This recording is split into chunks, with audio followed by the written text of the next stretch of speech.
দেখুন, আমরা যখন কোথাও কাজ করি বা এরকম টেবিলে বসে কাজ করি, তখন আমাদের ফোনটা কিন্তু অনেক সময় আমরা সাইলেন্স করে রাখি।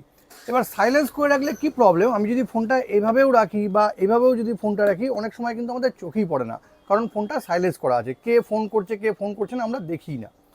কিন্তু একটা ছোট্ট সেটিংস যদি আপনি অন করে নেন, তবে আমি চ্যালেঞ্জ দিয়ে বলতে পারি আপনার একটা ফোনও কিন্তু মিস হবে না।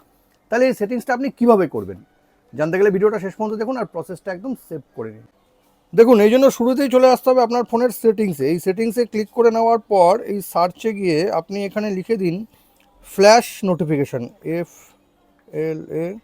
FLASH, flash, FLASH, flash notification.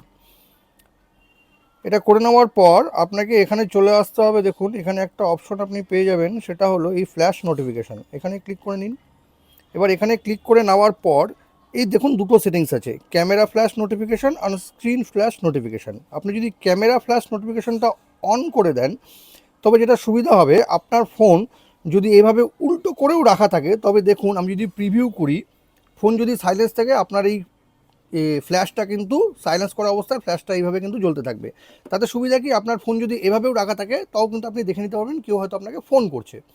আবার আপনি যদি এটাকে অন করে দেন, স্ক্রিন ফ্ল্যাশ নোটিফিকেশান, এটাকে যদি অন করে রাখুন, তাহলে দেখুন এই স্ক্রিনটা কিন্তু আপনার এরকম ব্লিঙ্ক করবে। এই যে দেখুন, স্ক্রিনটা কিন্তু এরকম ব্লিঙ্ক করবে ফোন সাইলেন্স থাকা অবস্থায়।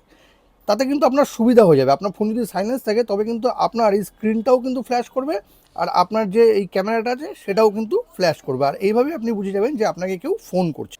আর এইভাবেই কিন্তু আপনি কাজ করার সময় ফোনটা যদি সাইলেন্স করে রাখেন, তবে কিন্তু খুব সহজেই আপনি বুঝে নিতে পারবেন যে আপনার ফোনে কিন্তু কেউ কল করছে। ভিডিওটা ভালো লাগলে কিন্তু অবশ্যই শেয়ার করবেন। আর এরকম নতুন নতুন ইনফরমেটিভ ভিডিও পেতে প্লিজ সাবস্ক্রাইব আমার চ্যানেল সাবজেক্ট সম্রাটকে। Thank you.